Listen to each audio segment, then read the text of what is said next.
Hello everyone, welcome back to my YouTube channel Math Samjho. Myself Pramendra Kumar Rai, and today we will discuss first chapter of class 11th set. It is very important chapter of your syllabus because it will also help you in following chapters. Relation and function में ये आपकी help करेगा, इसकी knowledge relation and functions में भी आपको use में आएगी. कैलकुलस, पूरे कैलकुलस में आपका limit, differentiation, integral, differential calculus, पूरे सब में इसको आप यूज़ करेंगे. बिना इसकी नॉलेज के आप इन चैप्टर्स को पढ़ नहीं पाएंगे. ठीक है. सीक्वेंस एंड सीरीज़ में भी ये आपको हेल्प करेगा. और उसके अलावा लास्ट चैप्टर है आपके सिलेबस का probability. It will help you in that chapter also. तो आइए सबसे पहले हम जानते हैं कि सेट क्या है. What is set?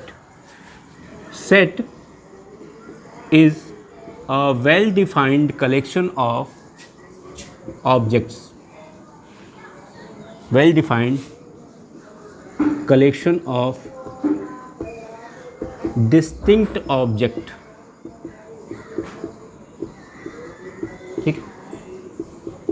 अब ये वेल डिफाइंड कलेक्शन से क्या मतलब है? कलेक्शन ऑफ ऑब्जेक्ट तो समझ में आता है.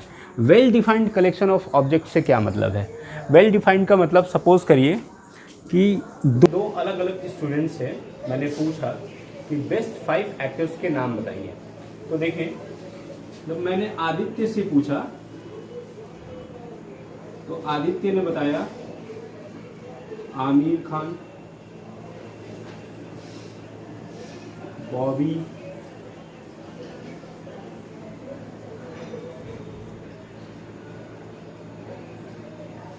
शाहरुख,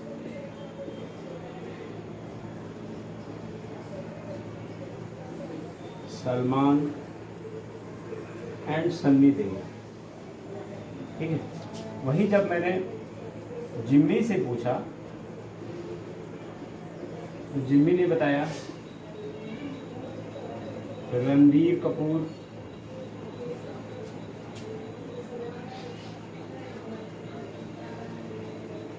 कार्तिक आर्यन, आयुष्मान खुराना,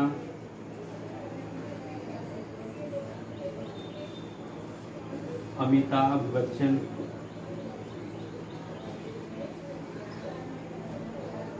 और राजेश खन्ना. ठीक है.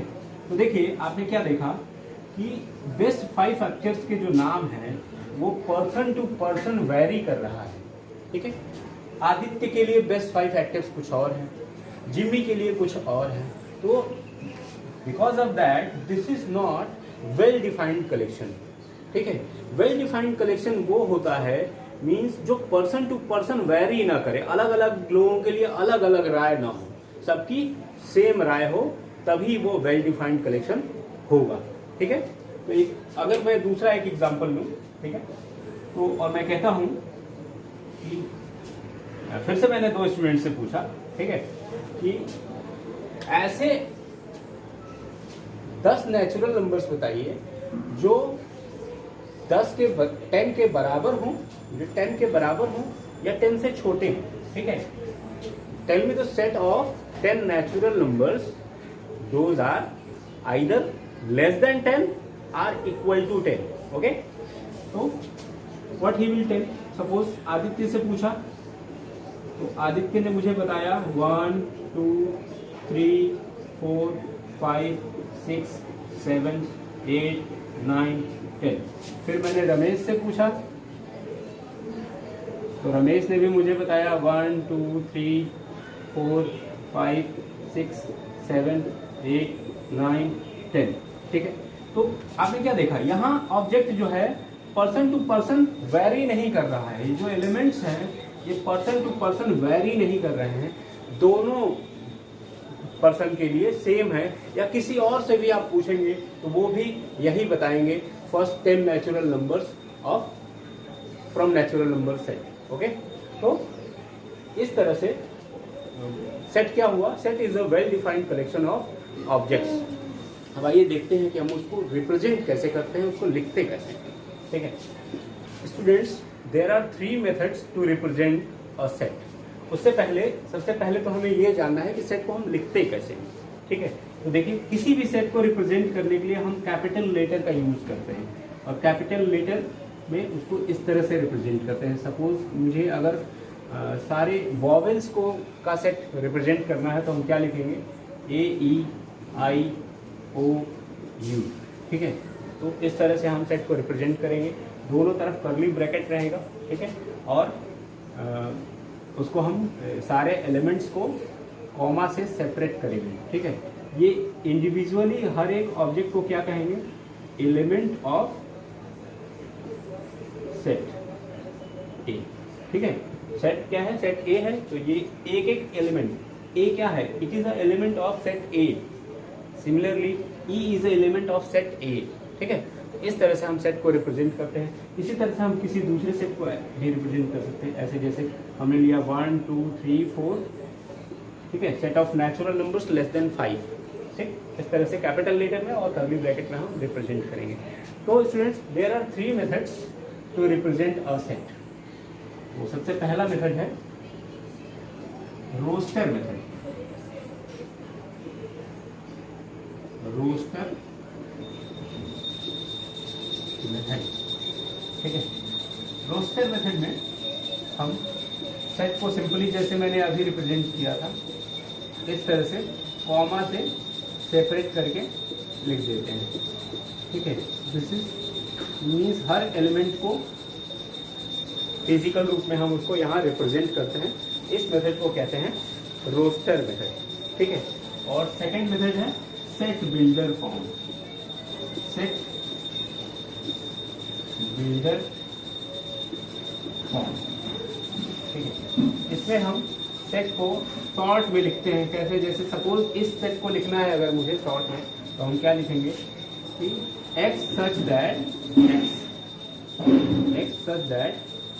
x is a natural number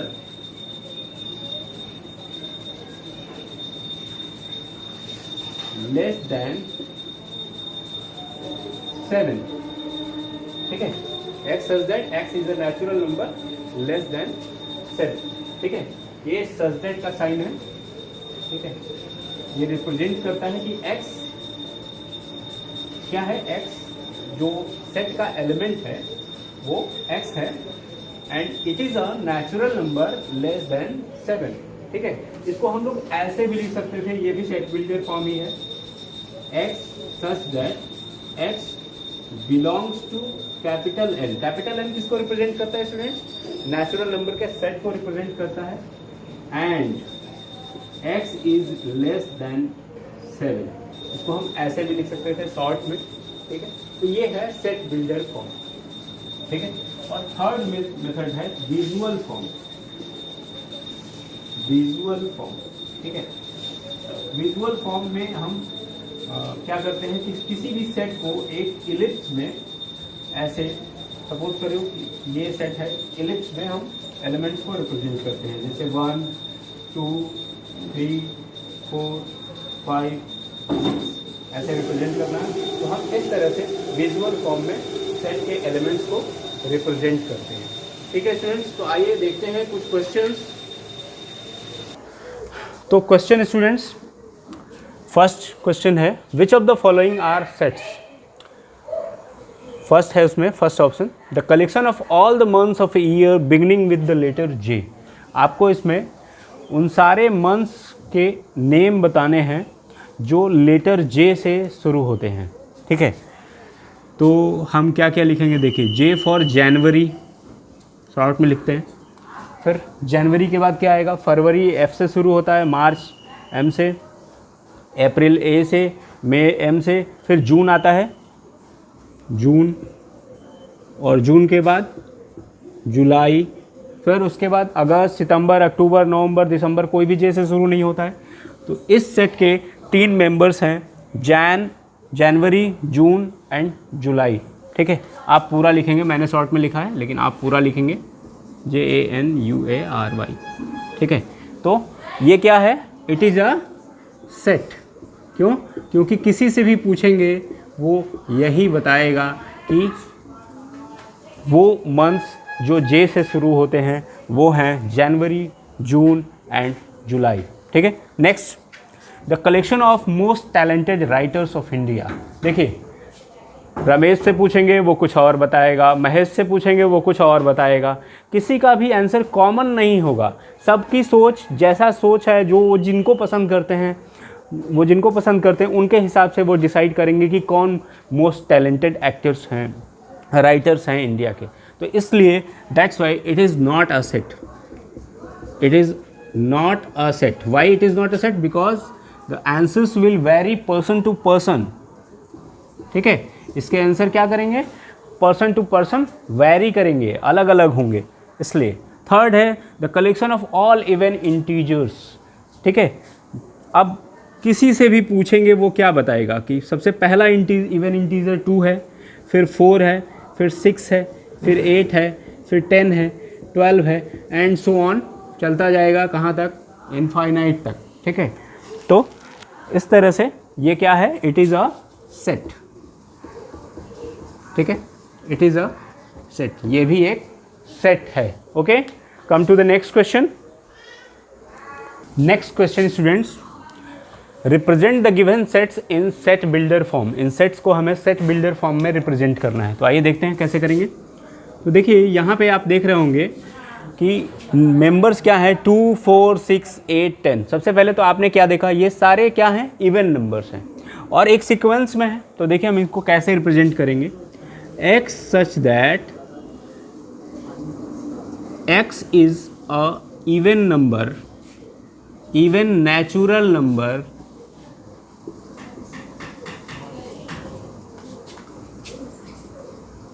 less than or equals to 10। ठीक है, या हम इसको ऐसे भी रिप्रेजेंट कर सकते थे, a is equal to x such that x belongs to n and x is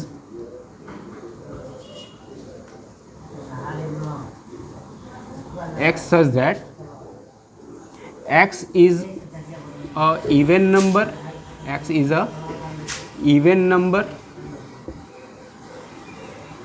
less than 11। ठीक है, x is a even number less than 11। x क्या है, 11 से छोटा एक इवन नंबर है। ठीक है, तो क्या आ जाएगा उसमें, 11 से छोटा इवन नंबर 2, 4, 6, 8, 10। ठीक है, इस तरह से हम रिप्रेजेंट कर सकते हैं। नेक्स्ट है b। देखिए b के मेंबर्स क्या हैं, 1, 4, 9, 16, 25 and so on. It means ये इनफाइनाइट तक जाएगा। ठीक है, तो देखिए क्या है, ये 1 का स्क्वायर है, फिर 4 क्या है, 2 का स्क्वायर है, 9 किसका स्क्वायर है, किसका, 3 का। ठीक है, 16 किसका स्क्वायर है, 4 का, और 25 किसका है, 5 का, और इसी तरह से आगे भी आता जाएगा। तो हम इसको कैसे लिख सकते हैं कि b is equal to x such that x is equal to n square where n belongs to capital N। ठीक है, ये सिंबल हैं जो बिलोंग्स टू का होता है। अभी मैं आपको बताऊंगा कि कौन कौन से सिंबल्स हम किस किस पर्पज़ के लिए यूज़ करते हैं। ठीक है, तो ये बिलोंग्स टू के का सिंबल है जो हम यूज़ करते हैं। ठीक है, ये बताता है कि ये जो स्मॉल n है, ये कैपिटल N का जो सेट है, जो सेट ऑफ नेचुरल नंबर्स है कैपिटल N, उन्हीं में से कोई मेंबर है। ठीक है, ये बताता है। ठीक, तो हम इसको ऐसे रिप्रेजेंट कर सकते हैं। ठीक है, आइए देखते हैं next question. Next question students, represent the given sets in roster form. पहला है a is equal to, a is a set x such that x is a 2-digit number such that the sum of its digits is 8। x एक ऐसा 2 digit का number है जिसके दोनों digits का सम 8 हो। ठीक है, तो हमें ऐसे नंबर्स खोजने हैं जिनमें दोनों डिजिट्स का सम क्या हो, 8 हो। तो आइए स्टार्ट करते हैं। 2 डिजिट नंबर है तो 1 से 10 तक तो लेना ही नहीं है हमें। ठीक है, अब देखिए 1 और 7, 17 एक ऐसा नंबर है जिसको जब हम सम करेंगे, जिसके डिजिट्स को सम करेंगे तो हमें क्या मिलेगा, 8 मिलेगा। 1 + 7 8। 1 + 7 करेंगे तो हमें क्या मिलेगा? 8। 17 के बाद फिर 20 से 30 के बीच में देखते हैं 26। फिर 30 से 40 के बीच में क्या मिलेगा हमें? 35। फिर 40 से 50 के बीच में हमें 44 मिलेगा। फिर 50 से 60 के बीच में हमें क्या मिलेगा? 53। देखिए 35 का उल्टा 53। फिर 26 का उल्टा नेक्स्ट मिलेगा 62। फिर 17 का उल्टा 71 और एक और नंबर मिलेगा 80। ठीक है, तो ये एलिमेंट्स हैं, ये नंबर्स हैं जिनके डिजिट्स का सम 8 होएगा। ठीक है, तो इस तरह से हम सेट ए को रिप्रेजेंट करेंगे। उसके एलिमेंट्स क्या क्या हैं? 17, 26, 35, 44, 53, 62, 71 एंड 80। ठीक है, next question. B is equal to the set of all letters in the word trigonometry. देखिए कैसे लिखेंगे इसको हम। देखिए सबसे पहले T है तो एक पहला लेटर आ गया T, फिर दूसरा R है R, फिर I, फिर G, O, N, फिर से देखिए O 2 बार आ गया तो एक ही बार लिखेंगे कि इस सेट में हम कभी भी किसी भी मेंबर को रिपीट नहीं करते हैं। ठीक है, फिर आएगा M, E, T ऑलरेडी आ चुका है तो हम T नहीं लिखेंगे, R भी ऑलरेडी आ चुका है तो R भी नहीं लिखेंगे। फिर क्या आया? Y।